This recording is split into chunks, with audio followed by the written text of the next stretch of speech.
백수 공자 프로젝트 나는 백수다의 튜터인 류시성이라고 합니다. 감리당에서 공부를 하고 있습니다.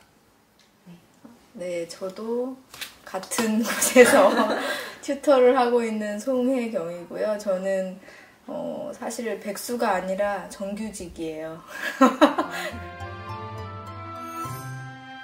그런 질문이 있었어요. 그러니까 안정적인 직장을 갖고 경제적으로 독립하는 게 자립일까?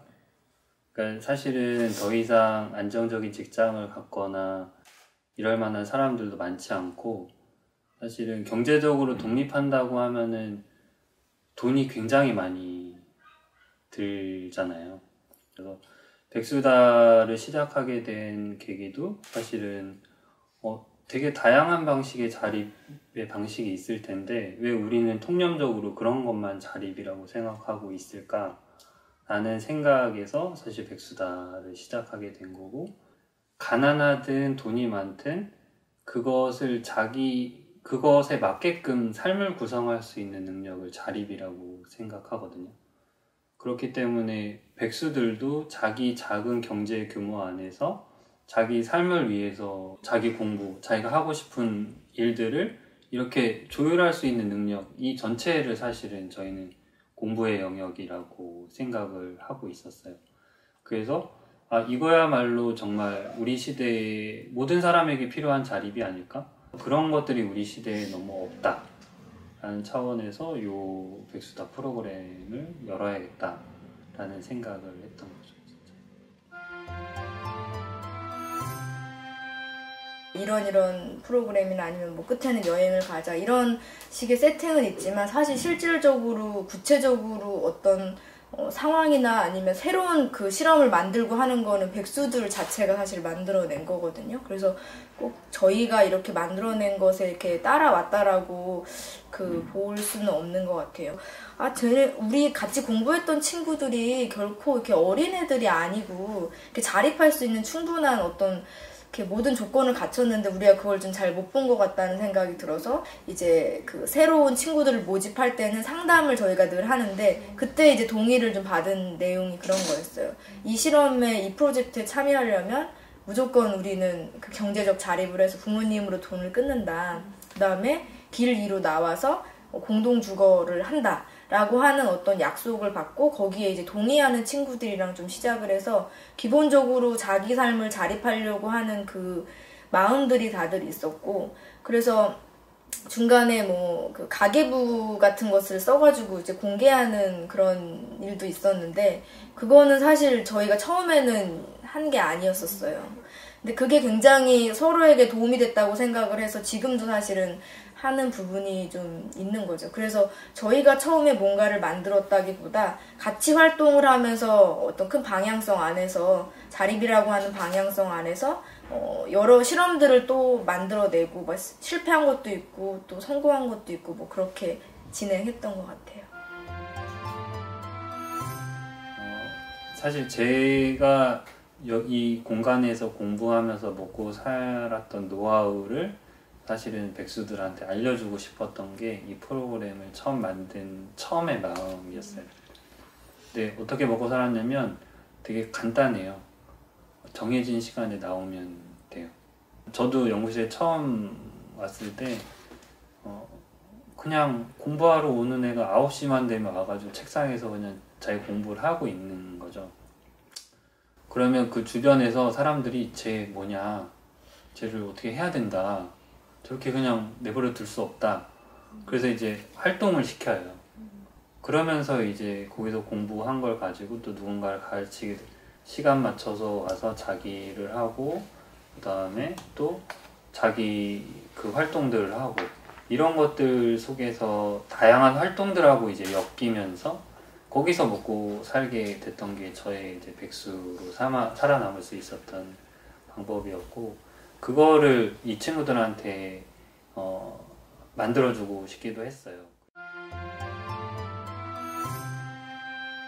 대부분 청년들은 사실은 포장된 도로를 이렇게 들어가려고 하잖아요. 근데 예전에 어떤 스님도 얘기하셨지만 그 지구에는 포장된 길보다 비포장도가 훨씬 더 많거든요. 근데 우리 백수다 같은 친구들은 사실 그 비포장된 도로 안에서 그 길 안에서 사실 자기 길을 만들려고 하는 거고 거기서 자기 일을 찾고 관계를 만들고 이런 것들을 사실 하는 거라서 거기에서 오는 어떤 당당함 같은 것이 있는 것 같아요. 저는 약간 행복하지 않은 것 같아요. 네? 여기 있는 애들이 여기에서 행복하다는 얘기를 한 번도 한 적이 없거든요. 근데 동시에 불행하다는 얘기를 같이 한 번도 한 적이 없어요. 그게 참 훌륭한 점이라는 생각이, 그러니까 우리가 살면서 행불행에 계속해서 끄달려서 사는 것이 우리가 정말 잘 사는 걸까? 그런 생각도 많이 해보거든요. 행복하지 않아도 살 수 있어야 되고 불행해도 살 수 있어야 되는 게 그게 사실은 자기를 가장 고귀하게 만드는 방식인데 그게 저는 자존심이라는 생각이 들거든요. 그러니까 삶이 행복하냐 불행하냐 자꾸 이 틀 위에서 보면은 이 틀 위에서 뭔가를 선택하게끔 자꾸 만드는 게 아니고 이것이 어떤 것이어든 당당할 수 있는 것을 만들어내는 거? 그렇기 때문에 행불행도 별로 중요한 문제가 아니게 되는 그런 것들을 만드는 게 약간 백수라는 생각이 좀 들기도 하고 근데 그런 것으로부터 약간 벗어나 있다라는 점에서 우리가 행복하지도 불행하지도 않다 이것에 조금 좀 중요한 의미가 있다는 생각이 들어요.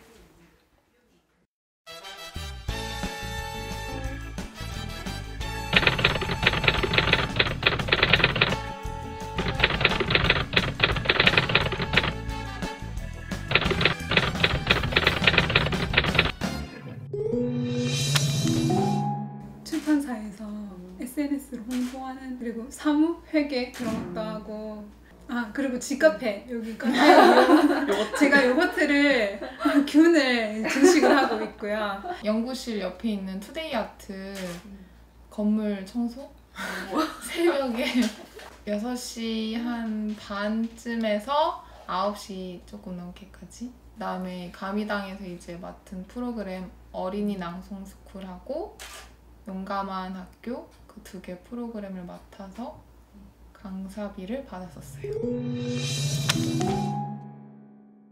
예전에는 되게 눈치를 많이 봤거든요. 근데 내가 이제 어떻게 해야 될지 좀 알겠다는 거? 내 스스로 해야겠다라는 걸 안 거? 저는 싫어하는 걸 엄청 못 참았거든요. 여기서는 싫어하는 사람이랑도 계속 붙어 있어야 되고 싫어하는 일도 맡았으면 해내야 되더라고요. 뭔가 그런 거에 익숙해져 가는 것 같아요. 여기서는 진짜 백수로 살 수 있는 거 내가 어떻게 살아가야 될지 내 스스로가 결정을 할 수 있는 것 같아서 자기가 뭘 해야 될지 모르겠고 어떻게 살아야 될지 모르겠을 때 그런 걸 같이 고민할 수 있는 곳이 여기라서 좋을 것 같아요. 네.